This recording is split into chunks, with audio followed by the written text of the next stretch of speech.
తాకట్లో ఉన్న మీ బంగారాన్ని విడిపించి ఆ రోజు ఆన్లైన్ రేటుకి కొంటాం. Sharma gold company. శ్రీశైలం మల్లికార్జున స్వామి సన్నిధిలో ఉద్రిక్తత చోటు చేసుకుంది. మహాశివరాత్రి బ్రహ్మోత్సవాల వేళ సౌకర్యాల లేమిపైన శివస్వాములు కన్నెర చేశారు. క్యూ లైన్లను విరగొట్టి గోపురాల మీదుగా దూసుకువస్తూ భక్తులు తమ నిరసనను వ్యక్తం చేశారు.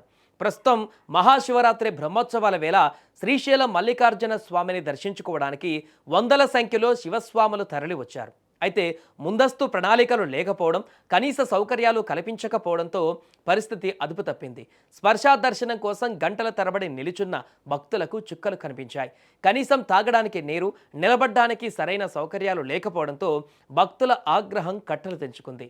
ముందుగా నిర్ణయించినటువంటి క్యూ లైన్లు భక్తుల రద్దీని తట్టుకోలేకపోయాయి. దీంతో అసహనానికి గురైన శివస్వాములు కృష్ణదేవరాయ క్యూ లైన్లను విరగొట్టారు. వందల సంఖ్యలో భక్తులు ఒకేసారి కృష్ణదేవరాయ గోపురం నుంచి లోపలికి దూసుకువచ్చారు. అడ్డుకోవడానికి ప్రయత్నించిన పోలీసులను, సెక్యూరిటీ సిబ్బందిని తోసుకుంటూ శివస్వాములు గర్భాలయం వైపు పరుగులు తీశారు. కొందరు భక్తులు పుష్కరిణి వైపు ఉన్న గేట్లు ఎక్కి ప్రాకారంలోకి చొరబడ్డారు. దేవస్థానం ఈవో, బోర్డు మెంబర్లు భక్తుల అవస్థలను పట్టించుకోవడం లేదని శివస్వాములు తీవ్రంగా మండిపడ్డారు.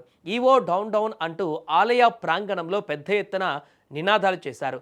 పటిష్టంగా క్యూ లైన్లో నిర్మించడంలో ఇంజనీరింగ్ అధికారులు పూర్తిగా విఫలమయ్యారని, కేవలం నామమాత్రపు ఏర్పాట్లు చేసి చేతులు దులుపుకున్నారని భక్తులు ఆగ్రహం వ్యక్తం చేస్తున్నారు.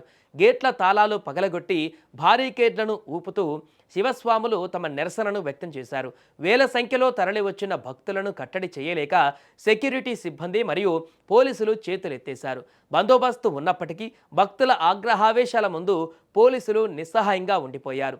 ఇప్పటికైనా దేవస్థానం అధికారులు మేల్కొని శివస్వాములకు ఇబ్బంది కలగకుండా దర్శన ఏర్పాట్లు చేయాలని కోరుతున్నారు.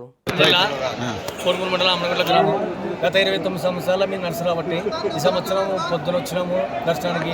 ఏం మా పరిస్థితి కాలం నొప్పులతో ఆడుతున్నాము. ఈ దృష్టి ఈ చైర్మన్ గారు కానీ, ఈ గవర్నమెంట్ కానీ, నరేంద్ర మోడీ కానీ, చంద్రబాబు నాయుడు కానీ, లోకేష్ బాబు కానీ, పవన్ కళ్యాణ్ కానీ మమ్మల్ని సహకరించి దేవుని మాల విలువని కాపాడాలని కోరుకుంటూ ప్రతి ఒక్కరికి చాలా ఇబ్బందులు పెడుతూ ఇట్లా నడిచి వచ్చి కనీసం దర్శనమన్నా ఇవ్వకుంటే మా పరిస్థితి ఏంటి? పొద్దున వచ్చి క్యూలో ఉన్నా మాకు ఏం సమస్య ఏం లేదు. మాకు కాళ్ళు నొస్తున్నవి, బాత్రూమ్ లేదు, లెట్రిన్ లేదు. దాంట్లోన ఎక్కడ కూడా చెప్పండి, పోతే గేట్లు వేస్తున్నారు, దొబ్బి పడేస్తున్నారు, తిండిలే. ఈ సమస్యలలో మమ్మల్ని బాగా సహకరించాలని డిపార్ట్మెంట్ కానీ, ప్రతి ఒక్కరు గవర్నమెంట్ కానీ, అధికార పార్టీకి ఎక్కడ లోకల్ ఎమ్మెల్యేలు కానీ ఖచ్చితంగా మమ్మల్ని సహకరించాలని కోరుకుంటున్నాం. అనంతపురం జిల్లా కళ్యాణదుర్గం నుంచి వచ్చాం స్వామి.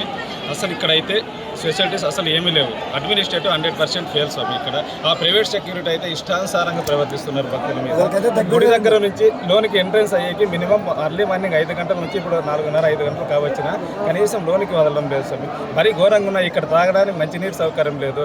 కనీసం స్వాములు వీరు శివదీక్ష చేసినారు కదా, వీరు కనీసం మర్యాద ఇవ్వాలని ఒక కనీసం మర్యాదలు కూడా ఇవ్వడం లేదు. ఇక్కడున్న పరిస్థితులు ఈవో గారు ఏం చేస్తున్నారు అర్థం కావడం లేదు. ప్రభుత్వం ఎండోమెంట్ ఆఫీసర్స్ ఏం చేస్తున్నారో అర్థం కావడం లేదు. ఎండోమెంట్ ఆఫీసర్స్ ఏం చేస్తున్నారో అర్థం కావడం లేదు. దేవాదాయ శాఖ మంత్రి ఉన్నారా లేదా?